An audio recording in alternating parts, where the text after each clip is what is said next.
আমরা ভেক্টরের cross product কিভাবে করতে হয় সেটা শিখব। এখানে একটা এ ভেক্টর দেওয়া আছে, বি ভেক্টর দেওয়া আছে। তো এ ক্রস বি বের করার নিয়ম কিভাবে দেখা যাক। এ ক্রস বি ইকুয়াল টু আমরা ডিটারমিনেন্ট দেবো এবং I cap, J cap, K cap, এখানে যেগুলো লেখা আছে I cap, J cap, K cap লিখবো। এবারে এদের কোএফিসিয়েন্টগুলো লিখবো। প্রথমে এ ভেক্টরগুলো লিখবো।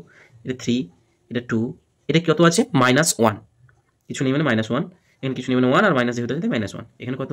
এবার বি ভেক্টরের জন্য 2 -4 1 ইকুয়াল টু, এবার কী করে করবো, যেভাবে ডিটারমিনেন্ট করতে হয় সেভাবে। প্রথমে আই ক্যাপ, তো আই ক্যাপ বরাবর কলাম এবং রোটাকে আমরা মনে মনে বাদ দিয়ে দেবো, দিয়ে ক্রস 2 এর সঙ্গে 1 গুণ 2, এখানে বিয়োগ চিহ্ন হয়, -4 -1 +4, তাই মাইনাস ছিল তাই প্লাস মাইনাস মাইনাস -4 হয়ে গেল। এরপরে কি হয়, -j ইন্টু জে বরাবর কলাম রো মুছে দেবো, 3 1 3 মাইনাস হয়, কিন্তু -2 হচ্ছে এটা গুণ করলে, তাই মাইনাস হচ্ছে +2 হয়ে গেল। এবারে কে ক্যাপ ইন্টু কে ক্যাপ বরাবর কলাম আর রো মুছে দেবো, 4 3 -12 আর -4 সমান, এবার কত হচ্ছে দেখি, -2 I cap, -5 J cap, -6 K cap. এ হয়ে গেল আমাদের ভেক্টরের ক্রস প্রোডাক্ট। ধন্যবাদ।